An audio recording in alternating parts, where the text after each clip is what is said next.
पूरा देखने के लिए सब्सक्राइब करें। ऐसे में दादी की सच्चाई नाहर और रूही के सामने आ चुकी है और वो काफी बुरी तरह से फंस चुकी है, क्योंकि ऐसे में जब दादी झूठे काम की वजह से रुचिता को उस गाड़ी के अंदर भेज देती है रुचिता को अपने रास्ते से हटाने के लिए, तब ऐसे में रुचिता रूहान को वही काम सौंप देती है और ऐसे में गाड़ी के अंदर रूहान चला जाता है और वो गाड़ी के अंदर फंस जाता है और गाड़ी में धुआं हो जाता है, जिससे उसकी हालत काफी ज्यादा ही खराब हो जाती है और वो वहीं पर ही वो बेहोश हो जाता है। ऐसे में जब दादी को इस बात का पता चलता है कि गाड़ी के अंदर रुचिता नहीं बल्कि रूहान है, तब ऐसे में दादी की तो हालत ही खराब हो जाती है। वो दौड़ते हुए जाती है रूहान को बचाने के लिए, लेकिन वो रूहान को बचा नहीं पाती और पूरे परिवार वालों को वहां इकट्ठा करती है। ऐसे में नाहर और रूही देखते हैं तो वो काफी ज्यादा ही परेशान हो जाते हैं और रूहान को बचाने की कोशिश करते हैं, लेकिन दरवाजा खुलता ही नहीं है। तो ऐसे में रूही बगल में पड़ा हुआ फावड़ा देखती है और वो उसे उठाकर गाड़ी के कांच पर मारती है और उसे तोड़कर दरवाजा खोलते हैं। ऐसे में नाहर जल्दी से करके रूहान को बाहर निकालता है और उसे होश में लाने की कोशिश करता है, यहाँ तक कि रूही रूहान के चेहरे पर पानी भी मारती है, लेकिन रूहान होश में आता ही नहीं है, जिससे नाहर और रूही तो हद से ज्यादा ही परेशान हो जाते हैं और दादी के तो पसीने ही छूटने लगते हैं। ऐसे में नाहर तुरंत ही रूहान को हॉस्पिटल लेकर जाता है और वहाँ पर एडमिट करता है और फाइनली सही समय पर रूहान को हॉस्पिटल ले जाकर उसकी जान बचाई जाती है। और यहाँ दादी का प्लान फेल तो होता है, जिसकी वजह से वो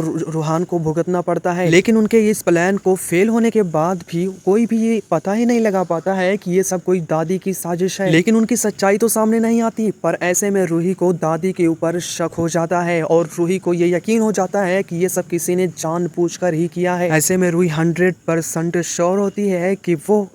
ऐसा सिर्फ एक ही इंसान कर सकता है और वो दादी। ऐसे में अब रूही दादी के ऊपर नजर रखने वाली है, लेकिन ऐसे में दादी भी अपने इस प्लान को काफी सफाई से अंजाम देने वाली है। लेकिन ऐसे में वो कितनी ही सफाई क्यों ना कर ले, लेकिन वो एक ना एक सबूत जरूर से छोड़ेंगी और वो सबूत रूही के हाथ लगेंगे, जिससे रूही के सामने दादी की पूरी सच्चाई खुल जाएगी। सच जानने के बाद रूही आगे दादी के सच का पर्दाफाश भी करेगी और नाहर के सामने सच आएगा तो वो एक पल में ही दादी को इस घर से धक्के मारकर। अगर आप भी ट्रेडिंग करने की सोच रहे हैं, ट्रेडिंग में इन्वेस्ट करना चाहते हैं, बिगनर हैं, तो आप हमें कमेंट करके ज़रूर से बताएं। मैं इस पर फुल डिटेल में वीडियो बना दूंगा।